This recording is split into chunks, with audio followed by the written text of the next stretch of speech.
আপনার এটা যে রোদ্রে গেলে অটোমেটিক চলবে তার প্রমাণ হিসেবে হচ্ছে আজকে আমরা এই ভিডিওটি করতেছি।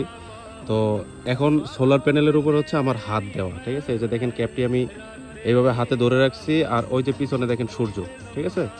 তো আমি এইখানে হাতটা সরানোর সাথে সাথে হচ্ছে ফ্যানটা চলতে থাকবে। হ্যাঁ, এই যে দেখেন, এই যে দেখেন ঘুরতেছে কিন্তু। তার মানে হচ্ছে আপনি যখন এটা মানে সূর্যের আলোতে ঘুরবেন বা হচ্ছে দিনের আলোতে ঘুরবেন তখন এটা অটোমেটিকলি চলতে থাকবে। এই যে দেখেন, এটা আমি সূর্যের দিকে যখন ধরছি তখন কিন্তু এটা অটোমেটিক চলতেছে। আর এটা যখন ঘুরিয়ে আমি সূর্যের বিপরীতে এদিকে নিয়ে আসছি, দেখেন এটা কিন্তু বন্ধ হয়ে গেছে, দেখছেন? এটা কিন্তু অলরেডি বন্ধ হয়ে গেছে। আবার এটা ঘুরায় যখন আমি সূর্যের দিকে নিয়ে যাব তখন দেখেন এই যে আবার চলতেছে কিন্তু। তার মানে আপনি যখন এটা সূর্যের আলোতে ঘুরবেন তখন এটা অটোমেটিকলি চলবে, আর আপনি যখন এটা রাতে বা হচ্ছে ছায়াযুক্ত কোনো জায়গায় চালাতে যাবেন তখন হচ্ছে এটা ব্যাটারির মাধ্যমে চলবে। এই যে এখানে সুইচ দেওয়া আছে, বাটন দেওয়া আছে, এখানে ক্লিক করলেই হচ্ছে আপনি 3টা মোড পেয়ে যাবেন। তারপরে এখানে টাইপ সি চার্জারের মাধ্যমে এটা চার্জ করতে পারবেন।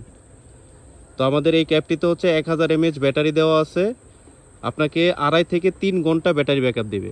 এই যে দেখেন সূর্যের ওইদিকে নেওয়ার সাথে সাথে কিন্তু এটা ঘুরতেছে।